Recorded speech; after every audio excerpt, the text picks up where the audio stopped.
ဒီငိုယိုနေတဲ့ဝင်ပလီကအသက်မရှိတော့တဲ့အကောင်တစ်ကောင်ကိုဆရာဝန်ရှိကိုတည်လာပြီးနောက်မှာလုံးဝထင်မှတ်မထားတာဖြစ်သွားခဲ့တယ်။ဂျွန်ဟာသူခွဲစိတ်ခန်းထဲမှာကြုံခဲ့ရတဲ့မတော်တဆဖြစ်ရကြောင်းသူဟာဘရော့မဆရာဝန်ကောင်းတစ်ယောက်ဖြစ်မလာနိုင်တော့ဘူးလို့ထင်ထားခဲ့ပါတယ်။ဒါပေမဲ့ငိုကျွေးနေတဲ့ဝင်ပလီတစ်ကောင်ကအသက်မရှိတော့တဲ့အကောင်တစ်ကောင်ကိုသူ့ရှိမှလာချထားတဲ့ဖြစ်ရနဲ့ကြုံတွေ့ရပြီးနောက်မှာတော့သူ့ဘဝကိုလုံးဝပြောင်းလဲသွားစေခဲ့တဲ့ဖြစ်ရဆန်းတစ်ခုဖြစ်လာခဲ့ပါတယ်။ဒေါက်တာဂျွန်သောမတ်ဟာစေကျောင်းသားဘဝတွေကအသက်တွေကဲဖို့ငါတီပညာကိုတင်နေရလို့မှတ်ယူထားခဲ့ပါတယ်။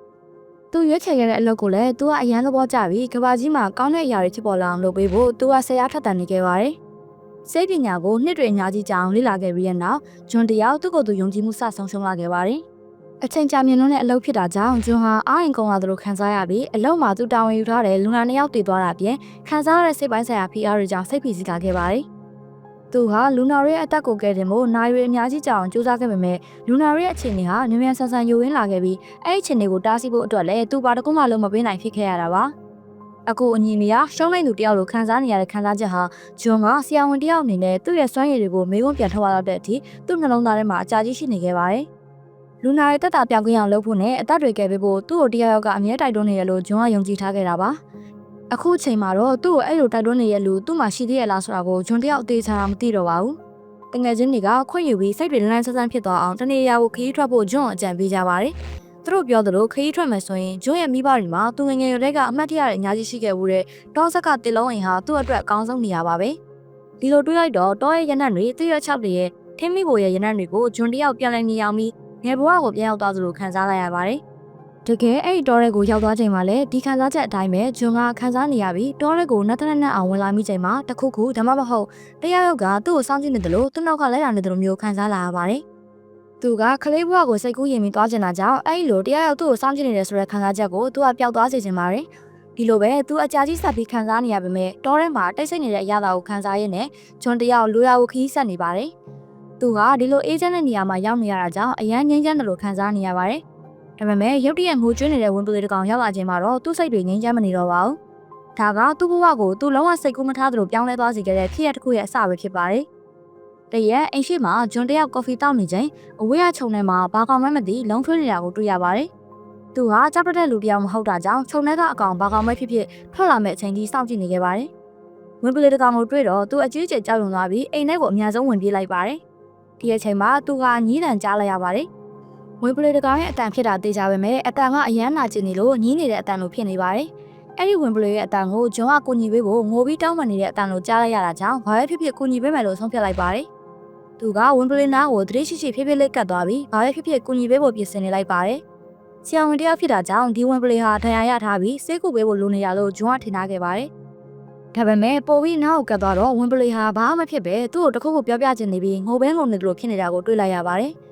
ဝင်ပလေးရဲ့စွမ်းရည်ကိုဂျွန်တယောက်စိတ်ဝင်စားသွားပြီးတချို့တရိတ်ဆန်တွေဟာလူသားတွေနဲ့ကောင်းကောင်းဆက်သွယ်နိုင်ကြပေမဲ့ဒီလိုဝင်ပလေးနားကိုအရန်သတိထားပြီးမှကတ်တာကပိုကောင်းပါလိမ့်မယ်။ဂျွန်တယောက်ဝင်ပလေးနားကိုရောက်သွားချိန်မှာဝင်ပလေးကသူ့စီကိုတရိတ်ဆန်အသေးလေးအသေးကောင်တစ်ကောင်ကိုနှုတ်သီးနဲ့တွန်းပို့ပေးလိုက်ပါတယ်။အစမှာတော့အဲ့ဒီတေနေတဲ့အကောင်လေးဟာဝင်ပလေးသားပေါက်လေးတစ်ကောင်ဖြစ်မယ်လို့ဂျွန်ကထင်ထားပေမဲ့တခြားတစ်ကောင်ဖြစ်နေတာကိုတွေ့လိုက်ရတော့လုံးဝအံ့ဩသင့်သွားခဲ့ပါတယ်။တေမလို့ဖြစ်နေတဲ့အကောင်ဟာမြေခွေးတစ်ကောင်ဖြစ်ပြီးသူ့ရဲ့အခြေအနေကကင်နိုင်တော့မဲ့အခြေအနေမဟုတ်တော့ပါဘူး။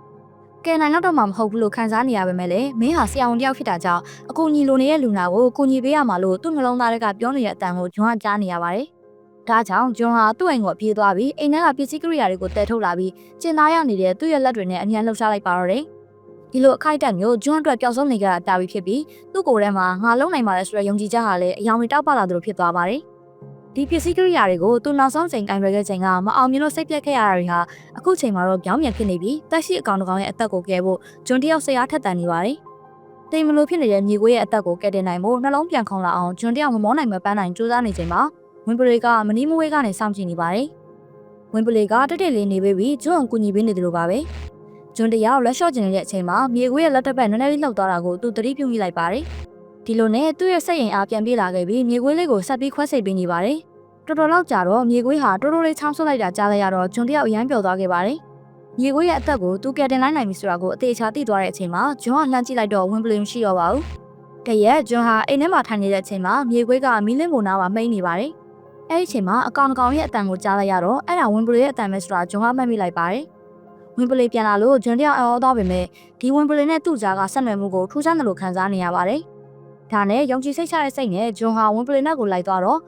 တောနဲ့ထဲမှာတားရဲတွင်းဟောင်းတစ်ခုကိုတွေ့ရပါတယ်။တားရဲတွင်းဟာဟိုးကြာကြီးကလေးကတရိတ်ဆန်နဲ့စွန့်ပစ်ထားခဲ့ပုံပါပဲ။ဝင်ပလီကဂျွန်ကိုတားရဲတွင်းစီသူ့နှုတ်သီးနဲ့ငေါ်ပြပါတယ်။ဂျွန်ကအထဲကိုချောင်းကြည့်လိုက်တော့မြေခွေးပေါက်လေးတွေကိုတွေ့လိုက်ရပါတော့တယ်။အဲ့ဒီမြေခွေးပေါက်လေးတွေရဲ့အမေဟာသူစောစောပိုင်းကအသက်ကယ်လိုက်တဲ့မြေခွေးပဲဖြစ်မယ်လို့ဂျွန်ကယူဆခဲ့ပါတယ်။ဒီအကောင်လေးတွေကိုဒီတိုင်းထားပစ်ခဲ့ရင်အန်ရရှိနိုင်တယ်လို့ဂျွန်ကတွေးပြီးမြေခွေးလေးတွေကိုသူ့ဂျာကင်ထဲမှာထည့်ပြီးအိမ်ကိုခေါ်လာခဲ့ပါတယ်။မြေခွေးလေးတွေကိုစောက်ရှောက်ရင်သတင်းပတ်တော်ကြာလာတဲ့အချိန်မှာတော့မြေခွေးလေးတွေဟာသူ့အိမ်ကိုရင်းနှီးလာပြီးဖြစ်တာကြောင့်ရှောက်ဆော့နေကြပါတယ်။မြေခွေးမှပြန်ကျမ်းမာလာပြီးသူ့ကလေးတွေလည်းကြန့်ခိုင်လာချိန်မှာသူတို့ကိုဂျွန်ကတောရဲကိုပြန်လှုပ်ပေးခဲ့ပါတယ်။ဒီမြေခွေးကိုသူအသက်ကယ်တင်နိုင်ခဲ့ပြီးရဲ့နောက်ဂျွန်ကသူဟာနောက်ထပ်အသက်တွေအများကြီးကိုဆက်ပြီးကယ်တင်နိုင်မယ်လို့ယုံကြည်သွားခဲ့ပြီးမြေခွေးမိသားစုကိုကယ်တင်ပေးနိုင်ခဲ့တဲ့အတွက်သူ့ကိုယ်သူဂုဏ်ယူနေပါတယ်။ဒီဖြစ်ရက်ကသူ့ရဲ့ဆရာဝန်အလုပ်လမ်းကြောင်းမှာကောင်းတဲ့အပြောင်းအလဲတစ်ခုဖြစ်လာစေခဲ့ပါတယ်။သူဟာတရိတ်ဆန်တွေကိုခွဲစိတ်ရမှာအတွေ့အကြုံရှိရတော့အခုလိုမြေခွေးတစ်ကောင်ရဲ့အသက်ကိုကယ်တင်နိုင်ခဲ့တာကြောင့်အသက်ကယ်ဖို့လိုအပ်နေသူတွေကိုကယ်တင်ရရင်ဘယ်လောက်တောင်ဝမ်းသာရမလဲလို့တွေးရင်